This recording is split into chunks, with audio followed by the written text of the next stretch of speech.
Well, hello and welcome, and thank you for joining us for just a few moments to talk about the 26th annual study on trends and issues in logistics and transportation. Mary Holcomb and I are excited to join you for just a few minutes, and I want to introduce the other two members of our team that have helped us for several years on the project. Mike Levins, who's the Group Editorial Director at Peerless Media, publishes Logistics Management Magazine, and a great friend, Tommy Barnes, who's president of Project 44. Mary and I started the study several years ago, and really was a great time to start. But what's even more interesting is the changes that have happened in transportation since. And you don't have to be here long to understand that really there's been a lot of change in transportation in the last several decades. There's the increasing presence of Amazon and other firms like that in more and more sectors of business is really causing companies to replace traditional practices with new strategies that really help them compete in the marketplace. And at the core of these new business approaches is transportation, which really makes it happen on a consistent basis. In the age of e-commerce and omni-channel approaches, we believe that these five factors will really define the carrier-shipper relationship in ways that both parties can create value for their end consumer. So Mary, why don't you talk about one of the other things we've done in our study? Well, Carl, we have traditionally captured the performance measures across a variety of modes, one of which you're seeing here. And you'll see if you look at those grades that we've assigned them, that being one of the staples of the annual study, the scorecard is really a good indicator of how all of these transportation companies are performing. You just talked about how important they are to both e-commerce as well as the omnichannel approaches or strategies. These scores clearly indicate that most companies are not ready to compete in that digital economy that seems to be increasingly a part of how we're choosing to do business. There's not been an appreciable increase in service since the beginning of the global recession.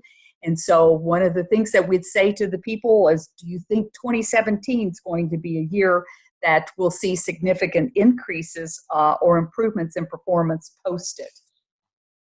One of the things that we've seen reemerge from the study is this master of logistics. And it used to be that the masters were a group of companies that everybody wanted to benchmark against. And in 2016, we saw the reemergence of this group because they had leveraged logistics and transportation to really outperform other companies in terms of their financial as well as other type of performance. Three main differences were revealed, the first of which is the organizational structure.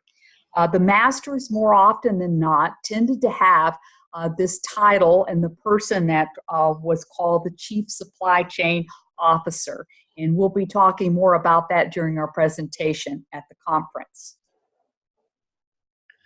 Yeah, the next one, thanks, Mary. The other one is really about technology. And so when you think about it, technology has been truly embedded in the supply chain, but not nearly as much as it needs to be in transportation. And the masters use technology in ways that really make them much more efficient and effective in managing that critical role of transportation and distribution. The key capability that we see is enabled through technology is end-to-end supply chain visibility. And that really does help companies be much more proactive when there are situations they need to deal with.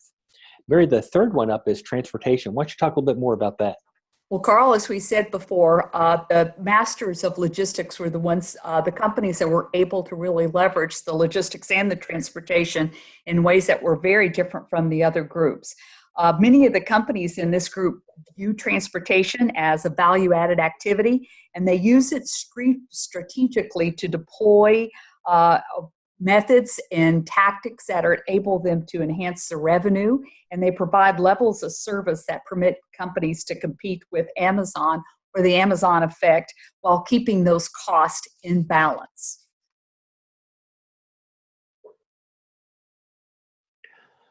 So we're excited about this year because this year's study is really going to start looking at how they revolutionize the rules.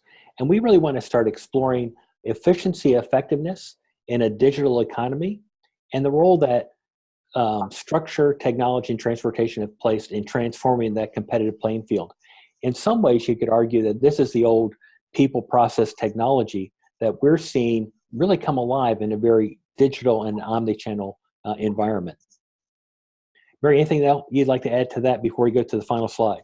Well, I think that if we're going to be competitive as we look at the whole effects of the digital and the mobile economy, we're definitely going to have to revolutionize the current rules.